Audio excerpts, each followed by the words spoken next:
है। तो पाठ का नाम क्या है? सुक्ति मोक्ति कम। सु मानी अच्छे, उक्त मानी कहेगे, मोक्ति कम मोती के समान जो वचन है, ये सभी वचनों को हम पढ़ेंगे और ये विविध ग्रंथ से लिए गए अलग अलग प्रकार के नैतिक शिक्षा प्रदान करने वाले श्लोक हम लोग आज पढ़ेंगे। तो आइए शुरू करते हैं।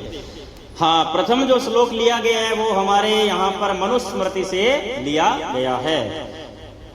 वृतम यत्नेन संरक्षेत वित्तमेति च याति च अक्षीणो वित्ततः क्षीणो वृतस्तस्तु अतो अतः। इसमें बताया गया है कि वृत्तम यत्नेन संरक्षेत, एक होता है वृत्त और एक होता है वित्त। ये दोनों चीजें अलग अलग है। वृत्त माने होता है अपना चरित्र, अपना स्वभाव, अपना आचरण, और वित्त माने होता है धन, रुपया, पैसा, रकम, वित्त, और वृत्त माने चरित्र। तो बोले वृत्तम यत्नेन संरक्षेत, यत्नेन वृत्तम संरक्षेत, हमें यत्न करना चाहिए कि कैसे करके हमारे चरित्र की क्या हो, रक्षा हो। हमें अपने चरित्र की क्या करनी चाहिए? रक्षा करनी चाहिए। सदाचार की हमें रक्षा करनी चाहिए। बोले वित्तम एति च याति च, वित्तम जो पैसा है वो एति च याति, एति मानी आता है और याति मानी जाता है। बोले पैसा क्या है? आज है तो कल नहीं है, आज नहीं है तो फिर कल आ जाएगा। पैसा एक बार है और एक बार नहीं है, क्योंकि चला चले संसारे धर्म एकोई निश्चल है। इस संसार में सब कुछ चला जाता है, सिर्फ हमारा धर्म और हमारा वृत्तम जो चरित्र है वो कभी नहीं जाता है। अगर चरित्र चला गया तो फिर वापस कभी नहीं आता है। तो बोले अक्षीणो वित्ततः क्षीणो, अक्षीणो वित्ततः क्षीणो। वित्ततः मानी अगर हमारा धन, क्षीणो मानी नष्ट हो गया, तब भी हम नष्ट नहीं हुए। अक्षीणो, हम तब भी क्या नहीं है? हम क्षीण नहीं हुए, हम नष्ट नहीं हुए। अगर हमारे पास धन था और वह धन नष्ट हो गया तो उससे हम थोड़ी नष्ट हुए। क्या नष्ट हुआ है? धन नष्ट हुआ है, कल और आ जाएगा धन। लेकिन वृतस्तु, वृतस्तु, अगर वृत्त मानी हमारा चरित्र नष्ट हो गया तो बोले हतो हतः, हतः मानी हम मर गए। अगर हमारा वृत्त मर गया तो हम भी क्या हो गए? मर गए। अगर हमारा चरित्र नष्ट हो गया तो हम भी क्या हुए? नष्ट हो गए। क्योंकि इज्जत बड़ी दुर्लभ चीज है। एक बार व्यक्ति का चरित्र नाश हो जाता है, एक बार व्यक्ति की इज्जत चली जाती है। हाँ ठीक है, वो समाज में रहता है, लेकिन वैसे थोड़ी रह सकता है। कहीं ना कहीं उनको आंतरिक जो ग्लानि है वो उसको प्रताड़ित करती रहती है। हाँ, दूसरा श्लोक है विदुर नीति से। किससे दिया गया है?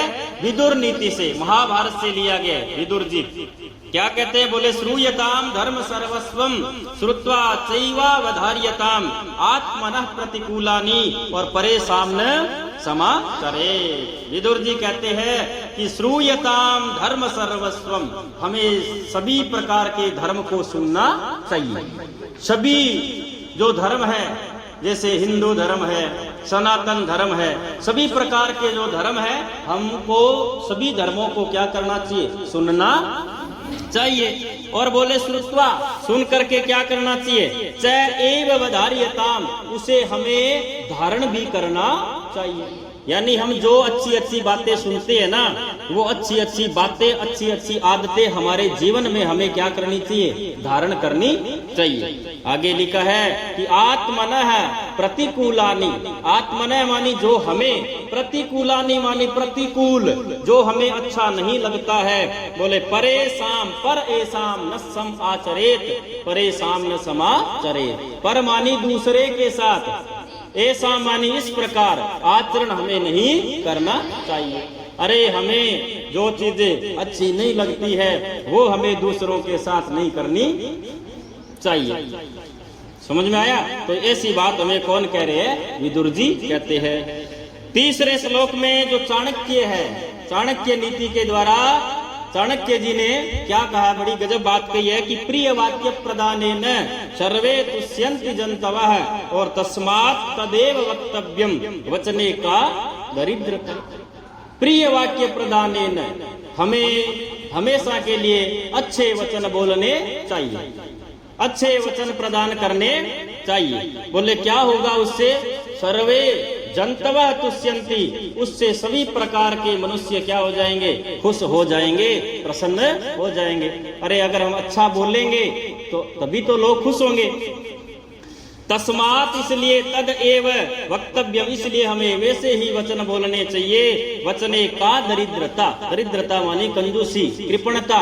हमें वचन बोलने में इस प्रकार की कंजूसी नहीं करनी चाहिए। हमें हमेशा के लिए कैसे वचन बोलने चाहिए? अच्छे वचन, सच्चे वचन हमें बोलने चाहिए।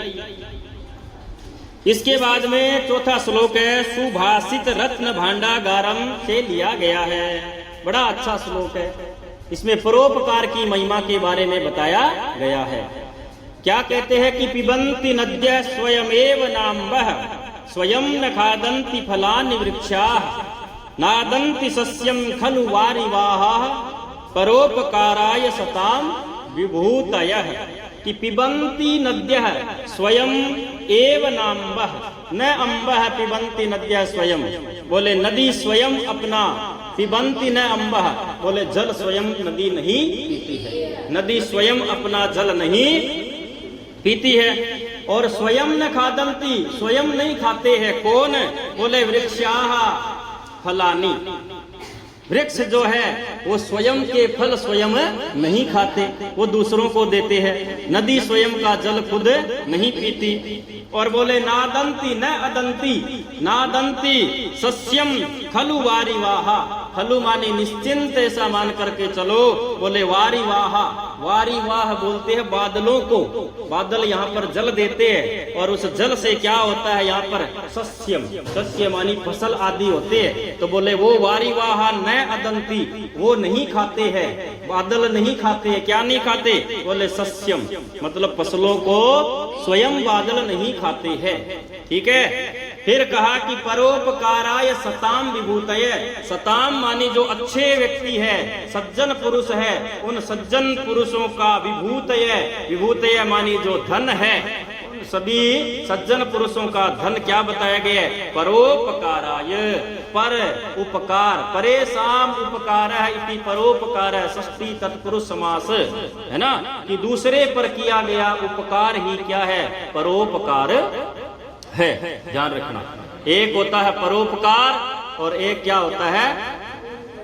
पाप। ठीक है ना। तो आप जब पढ़ते हो महाभारत में क्या लिखा है कि अष्टादश पुराणेषु व्यासस्य वचनद्वयम् परोपकाराय पुण्याय और पापाय परपीडनम्।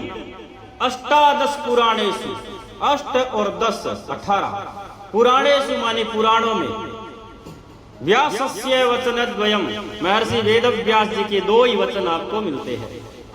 महाभारत की रचना करने वाले कौन थे? महर्षि वेदव्यास जी। उनके द्वारा ही 18 पुराण लिखे गए। और जब आप 18 पुराणों को पढ़ोगे तो उनमें आपको 2 ही बातें मिलेगी। वचनद्वयम्, 2 बातें। बोले परोपकाराय पुण्याय, परोपकार पुण्य के लिए, और पापाय परपीडनम, और दूसरे को पीड़ा पहुंचाओगे तो पापाय, क्या लगेगा? पाप लगेगा, है ना। तो परोपकाराय पुण्य, अगर परोपकार करोगे तो आपको पुण्य मिलेगा, दूसरों को पीड़ा पहुंचाओगे तो आपको क्या लगेगा? पाप लगेगा। उसी प्रकार परोपकाराय सताम विभूतय। बोले अच्छे व्यक्तियों की, महापुरुषों की, सज्जन पुरुषों का जो सबसे बड़ा धन है वो क्या है बताओ? परोपकार है।